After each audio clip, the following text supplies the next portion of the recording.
It's a rape case sir. इस लड़की के साथ जबरदस्ती करने के बाद गला घोंट के इसका कत्ल कर दिया गया। There is no clue, no fingerprint sir.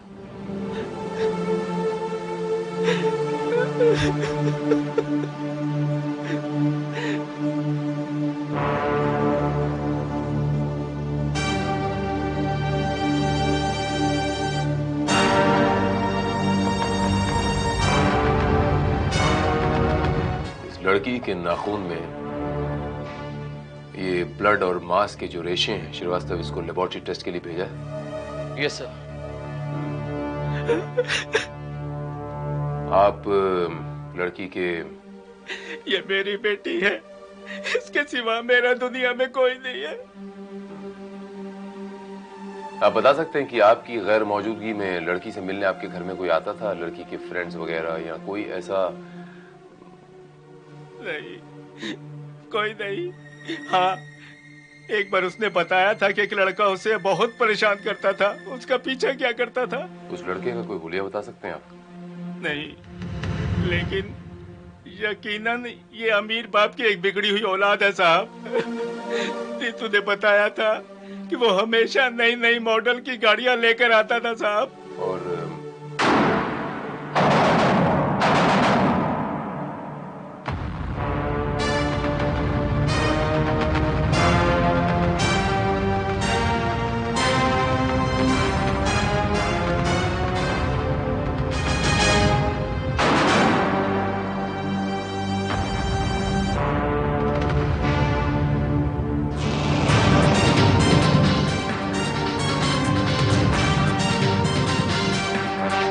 ये तो किसी गाड़ी की चाबी लगती है सर। थंडर। श्रीवास्तव, अगर मैं गलत नहीं हूं तो मैंने एक हफ्ता पहले गाड़ियों के मैगजीन में इस गाड़ी के बारे में पढ़ा था। ये बहुत कीमती गाड़ी है और ये शहर में सिर्फ 3 लोगों के पास है। पता लगाओ श्रीवास्तव की ये पर्टिकुलर चाबी किसकी गाड़ी की है? यस, अचला कार्तिक स्पीकिंग। यस, क्या कहा? थंडर की चाबी? थंडर तो 2 और लोगों के पास भी है ना? Oh, I see. Thank you very much. Thanks for the information. You have done a good job. हम आपका ख्याल रखेंगे inspector. What happened, aunty?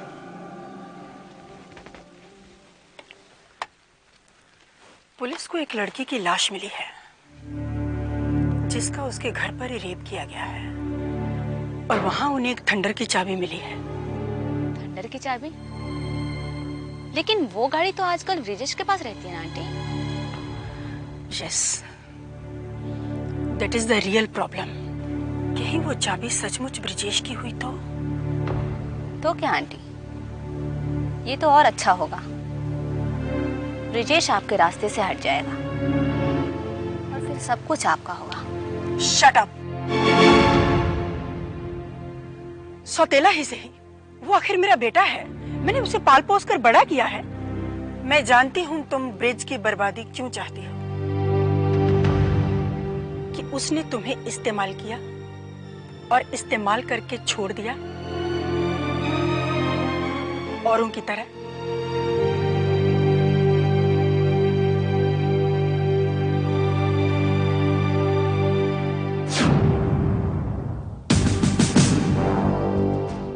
Sir, ये चाबी ना तो केतन शाह की गाड़ी में लगी और न ही रजत का पड़िया की। इसका मतलब यह हुआ कि ये चाबी अचला कार्तिक की थंडर की चाबी है। और ये थंडर की चाबी ब्रिजेश की ही होगी।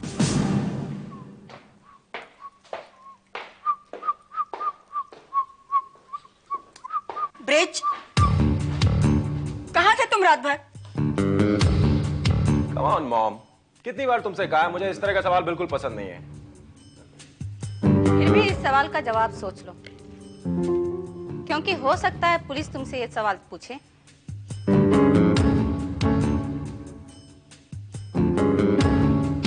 पुलिस?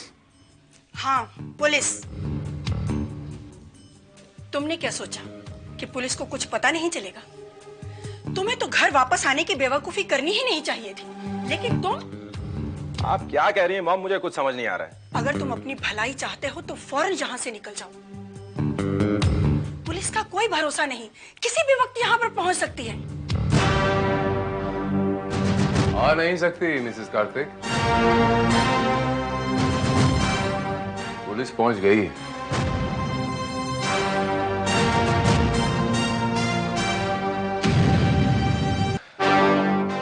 इंस्पेक्टर भारत कहते हैं मुझे, फ्रॉम क्राइम ब्रांच।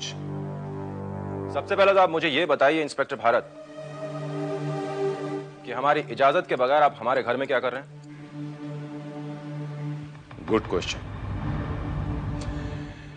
एक तफ्तीश कर रहे हैं। एक मासूम सी लड़की का बलात्कार हुआ है और मर्डर हुआ है। आपके पास एक इंपोर्टेड गाड़ी है ना, वो थंडर? Yes.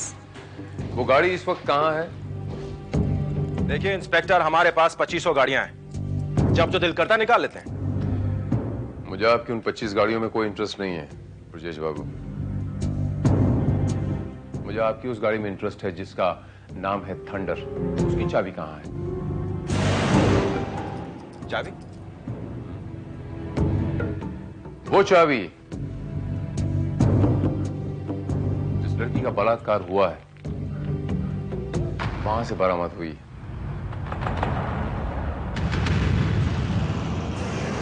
और मुझे पूरा यकीन है ये चाबी उसी गाड़ी की है और आपकी है। ये चाबी वहां कैसे पहुंची?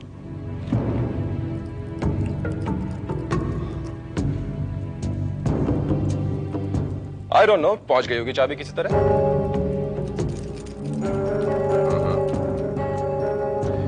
मैं आपको बताता हूं ब्रजेश बाबू। दरअसल वो चाबी इसी गुच्छे का एक हिस्सा है। शीना जप्टी में उस लड़की के हाथ में वो चाबी इस गुच्छे से निकल गई और कहीं गिर गई। आपके कहने का क्या मतलब है इंस्पेक्टर? कि मेरे कहने का मतलब यह है मिसेस कार्तिक, या आपके बेटे ने एक मासूम लड़की का बलात्कार किया, उसके बाद खून किया आपके बेटे ने। देखिए इंस्पेक्टर, आप नहीं जानते कि आप किस पे इल्जाम लगा रहे हैं, और आप इस चाबी के बूते पे कुछ साबित नहीं कर सकते, क्योंकि ये चाबी कहीं भी गिर सकती है और इसे कोई भी कहीं भी छोड़ के आ सकता है।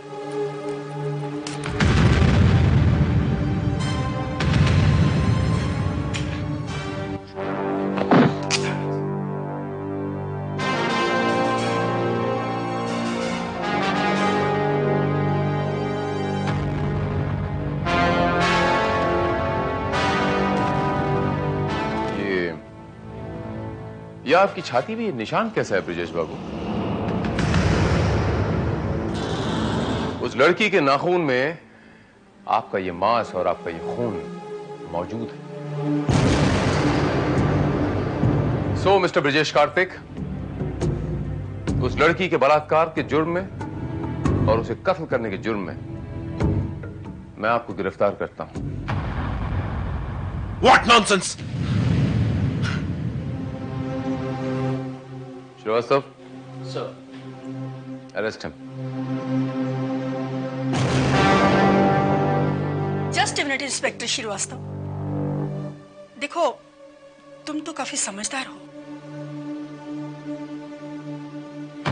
क्या इंस्पेक्टर भारत को भी थोड़ा बहुत कुछ ले देकर मामला सुलझाया नहीं जा सकता? What nonsense are you talking, Mrs. Karthik?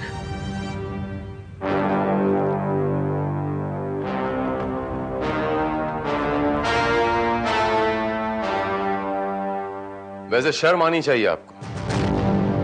आपके नालायक बेटे ने एक भोली भाली लड़की को रेप किया, उसका मर्डर किया, उसको सजा देने के बजाय उसे प्रोटेक्ट कर रही हैं आप, उसकी हिमायती बनी हुई हैं आप। शर्म आनी चाहिए आप। श्रीवास्तव, सर। Arrest him.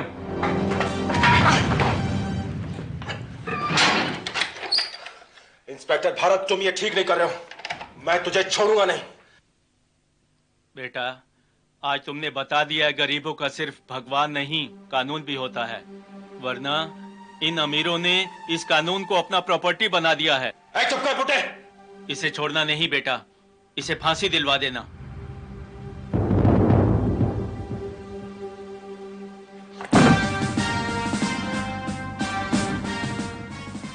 अगर ये मुजरिम है बाबा, तो इस धरती पे कोई माई का लाल इसे बचा नहीं पाएगा।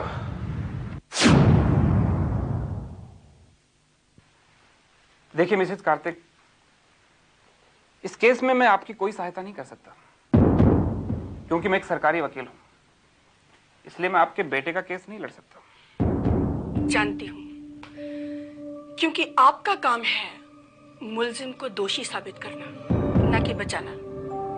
लेकिन मैं ये भी जानती हूँ कि एक सरकारी वकील ही केस को मजबूत बना सकता है और कमजोर भी। काफी समझदार हैं आप। कहिए, क्या कीमत होगी आपकी इस सेवा की? सिर्फ 1 करोड़ रुपए। What? आपका दिमाग तो ठीक है? इतने छोटे से काम की इतनी बड़ी कीमत? ये मेरी कीमत नहीं है, ये आपके बेटे के जान की कीमत है। और वैसे भी ये रुपया मुझे कुछ दूसरे लोगों में भी बांटना पड़ेगा। सोच लीजिए। ओके, मुझे मंजूर है।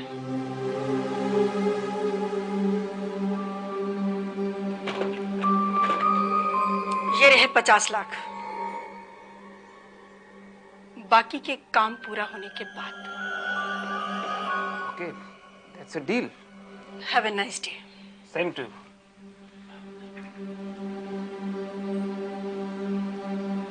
Thank you very much.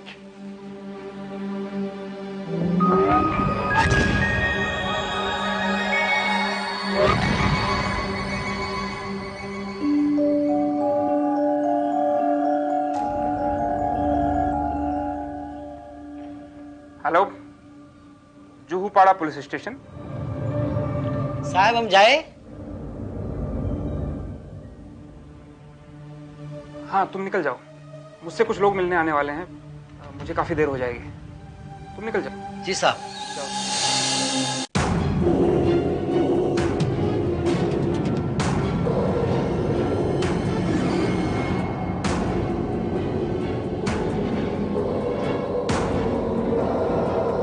तुम?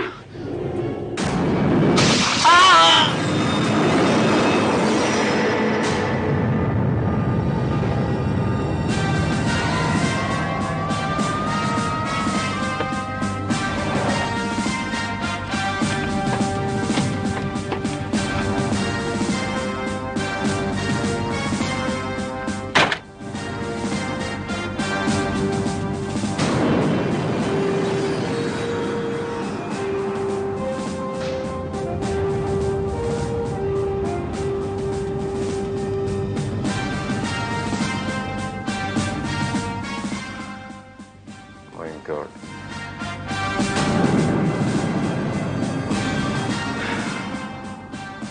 श्रीवास्तव, पॉइंट ब्लैंक गोली मारी है किसी ने मिस्टर चैटर्जी को। मिस्टर चटर्जी सरकारी वकील थे और उन्होंने न जाने कितने मुजरिमों को सजा दिलाई होगी। ये जरूर उन्हीं में से किसी एक का काम हो सकता है। श्रीवास्तव, मिस्टर चैटर्जी के साथ यहाँ पर ऑफिस में और कौन कौन रहता है? सर, यहाँ पर तो मिस्टर चटर्जी के अलावा सिर्फ एक प्यून रहता है और वो भी शाम को घर चला जाता है। सर, ये कार्ड वकील साहब की जेब से मिला।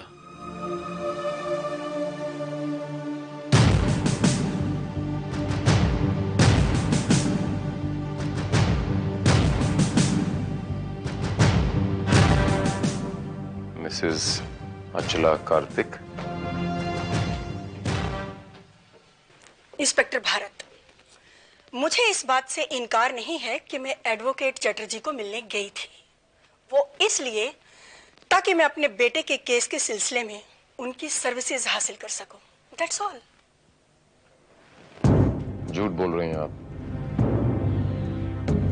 मिसेस कार्तिक। जहां तक मेरा ख्याल है, मिस्टर चैटर्जी एक सरकारी वकील हैं और सरकारी वकील प्राइवेट केसेस नहीं लिया करते। और फिर आपके पास तो मेहता मेहता फर्म है, आपने ऑलरेडी हायर की हुई है, तो फिर आप सरकारी वकील क्यों हायर करेंगी? एडवोकेट चटर्जी खुद इस केस को नहीं ले सकते थे, मगर वो इसे कमजोर तो बना सकते थे। क्या मतलब है आपका?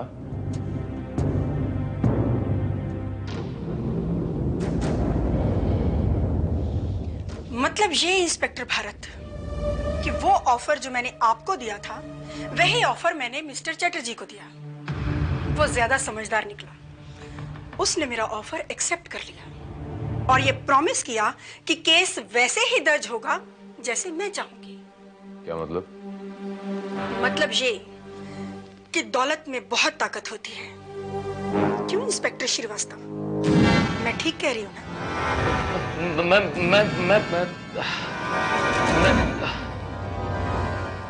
अगर आपने मेरा ऑफर एक्सेप्ट कर लिया होता तो वो 50 लाख जो मैंने चैटर्जी को दिए आपके पास होते। 50 लाख? कौन से 50 लाख? वैसे मैं अगर चाहूं तो आपका मुंह तोड़ जवाब दे सकता हूं। जस्ट फॉर इंफॉर्मेशन सेक, चैटर्जी के पास कोई 50 लाख रुपए नहीं मिले। क्या? जी हाँ।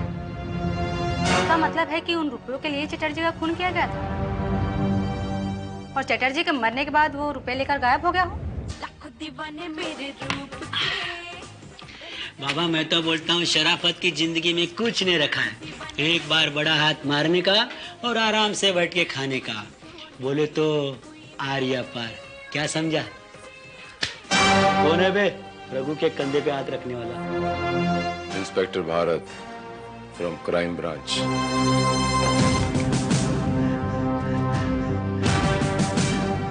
साहब अपने को कुछ नहीं मालूम। सरासर झूठ बोल रहे हो तुम। तुम्हें सब मालूम।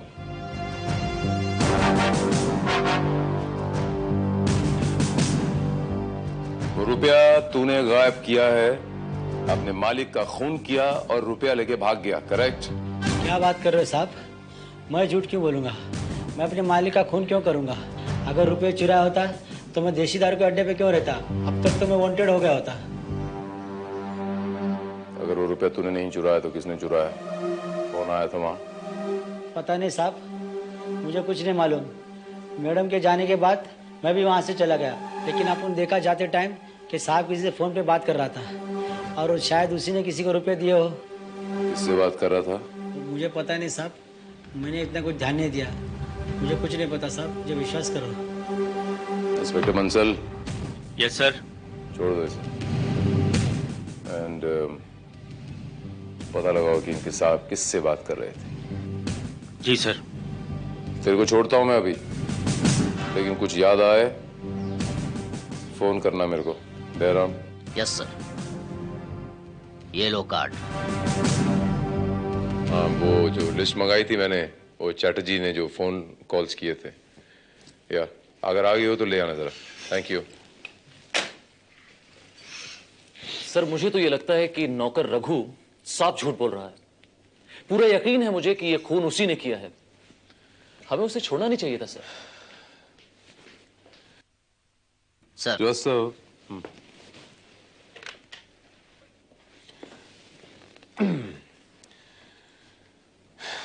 श्रीवास्तव, ये लीजिए pen sir. Thank you Srivastava. Srivastava, मेरे ख्याल से वो खून उस नौकर ने नहीं किया, रघु ने। वो पैसे लेकर आराम से वहां से भाग सकता था, लेकिन आपका कहना भी बिल्कुल सही है सर। Thank you. वो पेन तो I am sorry Srivastava, I am sorry. दरअसल सर हर बार मेरे तमाम पेन इसी तरह से गायब हो जाते थे, लेकिन इस बार मैंने इस पेन पर एक मार्क लगा रखा है। ये देखिए, एक नग यहां है और ऊपर का नग मैंने निकाल रखा है, जो कि इस बात का प्रूफ है कि ये इंस्पेक्टर श्रीवास्तव का पेन है। Very smart Srivastava, very smart. That's very...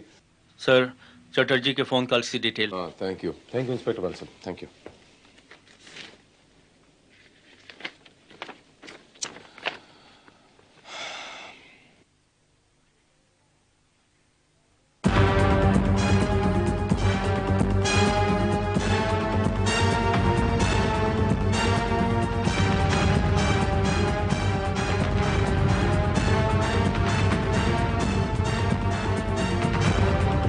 Chatterjee का खून हुआ था श्रीवास्तव, उस दिन मिस्टर चैटर्जी का स्टेशन पे फोन आया था, इस पुलिस स्टेशन पे?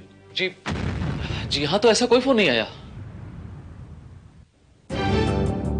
Are you sure? I'm very much sure, sir.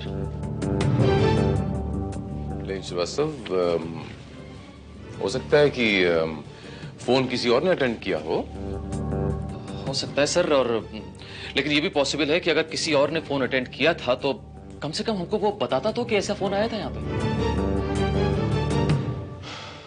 लेकिन हमारी लिस्ट तो ये कहती है श्रीवास्तव कि यहाँ पर फोन आया था, ये देखिए नंबर है, और बाकायदा 1.5 मिनट बात हुई है, ये देखिए टाइम ड्यूरेशन भी लिखा हुआ है। लेकिन सर ये भी हो सकता है कि लिस्ट बनाने वालों से, इस रिपोर्ट को तैयार करने वालों से कोई मिस्टेक हो गई हो और नंबर गलत आ गया हो सर। हो सकता है।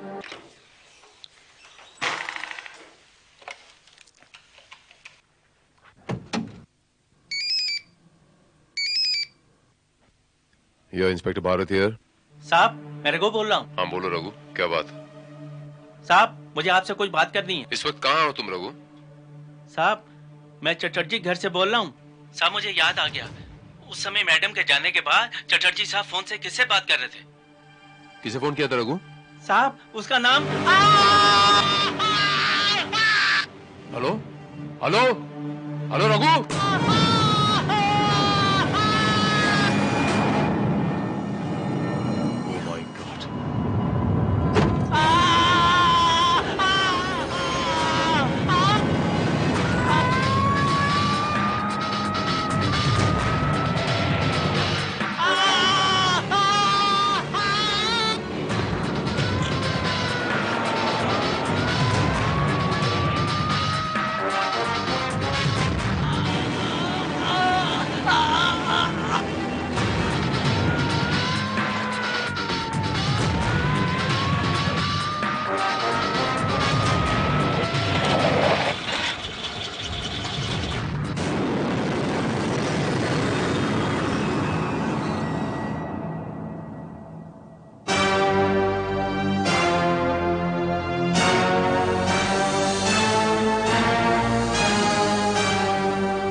Oh my God. Sir, it's a suicide case, sir. नहीं Srivastava, it's not a suicide case. ये हत्या है Srivastava, it's a murder. I am quite sure, लेकिन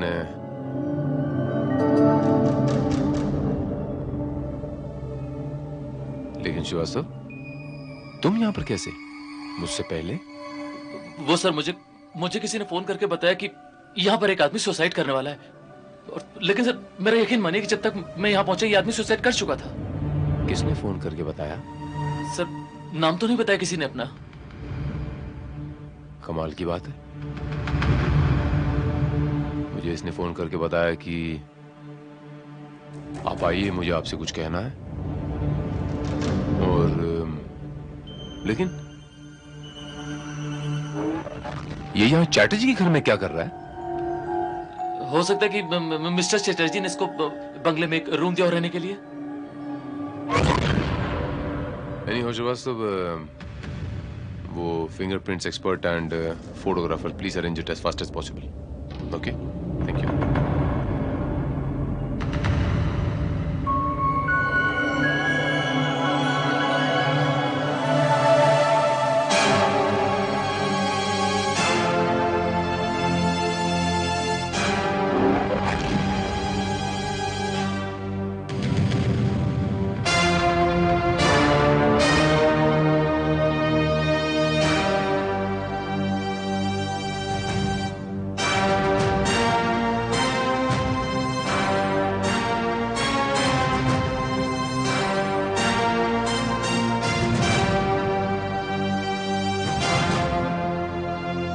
पेन का टॉप,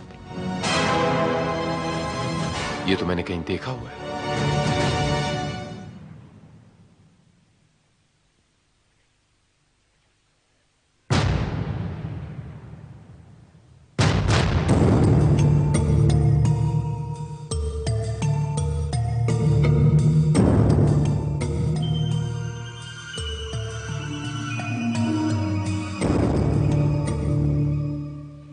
सर,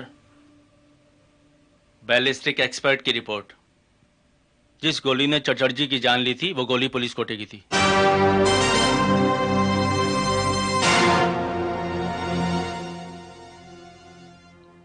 पुलिस कोटे की?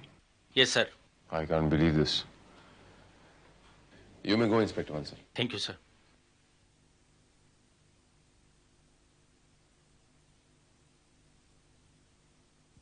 इसका मतलब? सर, मैं आपको कुछ बताना चाहता हूँ। क्या बताना चाहते थे यार? सर, उस दिन पुलिस स्टेशन में चटर्जी ने किसको फोन किया था और फोन किसने रिसीव किया था, ये मैं अच्छी तरह से जानता हूँ। बोलो दयाराम।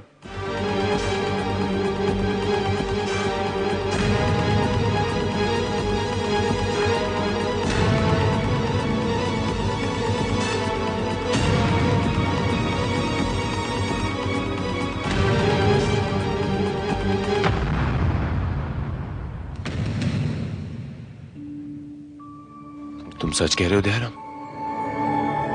यस सर, मैं अपने बच्चे की कसम खाकर कहता हूँ सर, मैं बिल्कुल सच कह रहा हूँ। अगर ये खून उसने किया है तो फिर वो 50 लाख रुपए भी उसी के पास होंगे।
अरे सर, आप इस वक्त यहाँ मेरे घर में?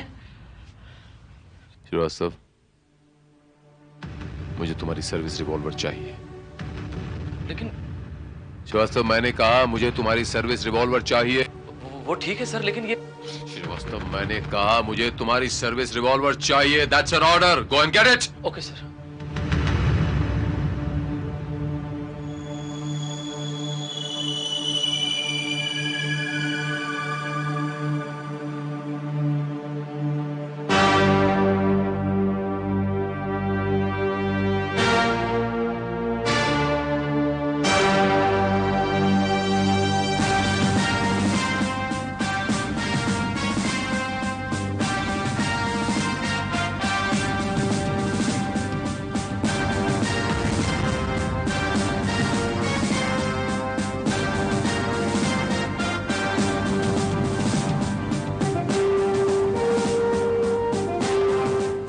ये लीजिए। Thank you Srivastava.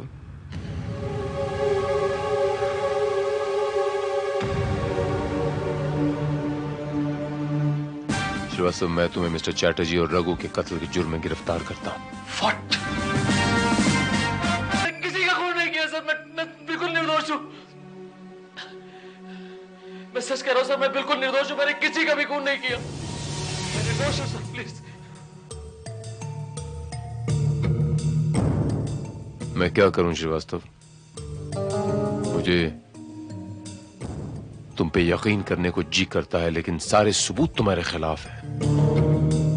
हर बात ये कहती है कि तुम मुजरिम हो। सबूत number 1। Just a minute inspector Srivastava, देखो तुम तो काफी समझदार हो। क्या इंस्पेक्टर भारत को भी थोड़ा बहुत कुछ ले देकर मामला सुलझाया नहीं जा सकता? उस भी का मतलब मुझे तब समझ में नहीं आया श्रीवास्तव, लेकिन अब उस भी का मतलब मुझे क्लियरली समझ में आ रहा है। सबूत नंबर 2, मुझे शक तब हुआ जब तुम मुझसे पहले रघु के घर में पहुंचे हुए थे और वहां से मुझे यह बरामद हुआ, ये पेन का टॉप। ये पेन का टॉप आपका है ना श्रीवास्तव? सर ये पेन का टॉप तो मेरा है, लेकिन मैं रघु का खून क्यों करूंगा सर? मैं रघु का खून क्यों करूंगा? इसीलिए कि रघु जानता था कि चैटर्जी ने किसे फोन किया था, और ये बात दयाराम भी जानता था। Dayaram. Yes sir. Mister Chatterjee का फोन उस दिन किसने रिसीव किया था? इंस्पेक्टर श्रीवास्तव ने सर। उस दिन जब फोन आया उस वक्त मैं वहीं पर था सर। ये झूठ बोल रहा है सर। सर चैटर्जी से मेरी कोई बात नहीं हुई थी। सर मैं आपको कैसे बताऊं कि ये सब झूठ है, बकवास है सर। मुझे फंसाने की साजिश की जा रही सर। मैं बिल्कुल निर्दोष हूं सर। अगर इसे फंसाने की कोशिश की जा रही है और ये निर्दोष है तो इससे आप पूछिए सर कि नोटों से भरा हुआ ब्रीफकेस इसके घर पे सोफे के नीचे कैसे पहुंच गया। पूछिए सर इससे।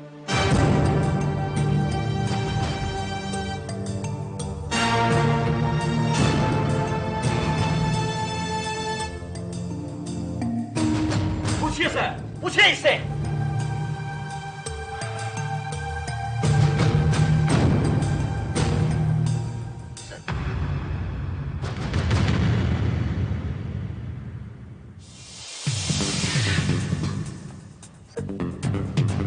क्या करें सर?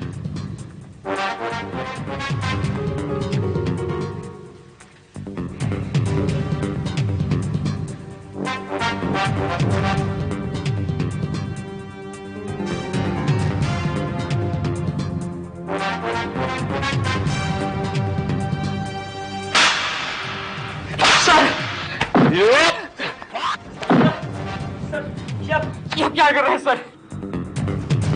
तुम्हें कैसे पता दयाराम कि श्रीवास्तव के घर में उस सोफे के नीचे 50 लाख रुपए का ब्रीफकेस पड़ा हुआ? सर वो ये बात तो वही जान सकता है दयाराम जिसने या तो खुद वो पैसे वहां पर रखे हों या तो फिर खुद वहां से बरामद किया। सर ये तो मैं तो अपने अंदाजे से कर रहा था सर, अपने अंदाजे से कर रहा था सर।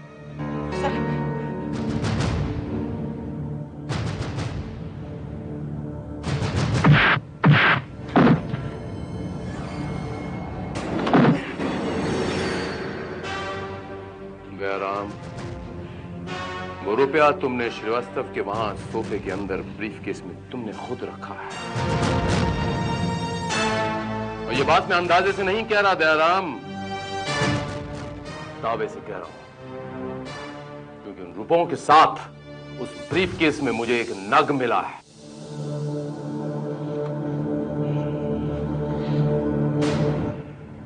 ये नग तुम्हारी अंगूठी का है दयाराम।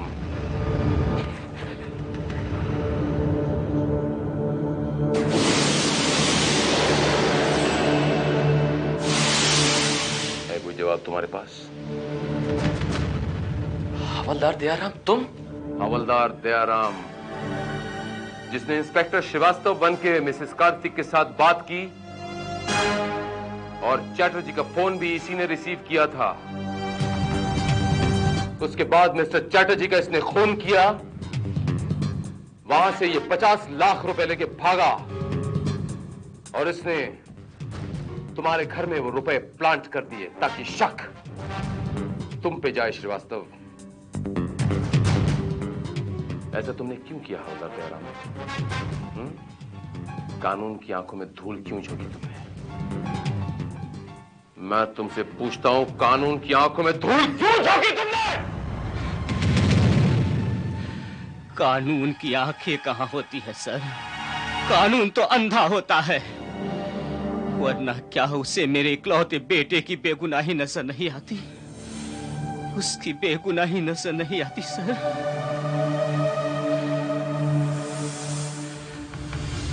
आज से 9 साल पहले मेरे बेटे को कत्ल के इल्जाम में इंस्पेक्टर श्रीवास्तव ने गिरफ्तार किया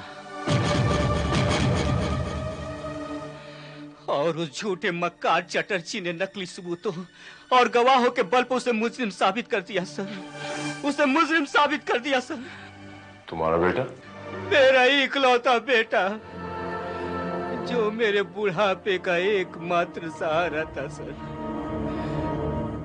जेल में एड़ियां रगड़ रगड़ कर मर गया, जिसके गम में मेरी बीवी पागल हो गई। पागल हो गई मेरी बीवी।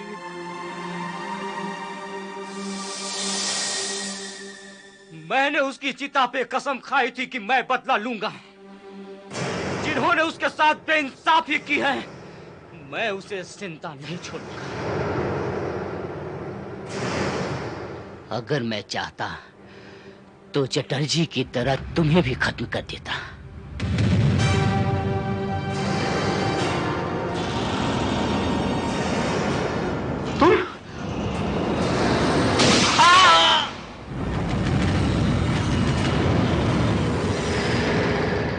लेकिन नहीं, मैं तुम्हें उसी कानून की सूली पर चढ़ाना चाहता था जिस पर तुम्हारी बदौलत मेरा बेटा चढ़ा था।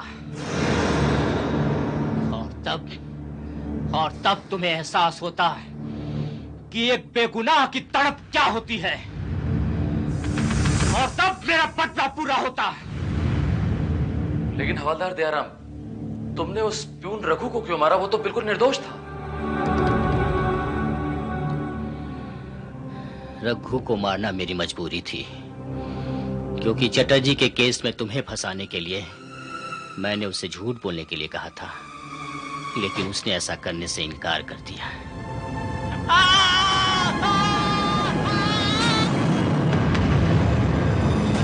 और फिर मैंने ही फोन करके तुम्हें वहां बुलाया ताकि इंस्पेक्टर भारत का तुम पर शक और भी बढ़ जाए।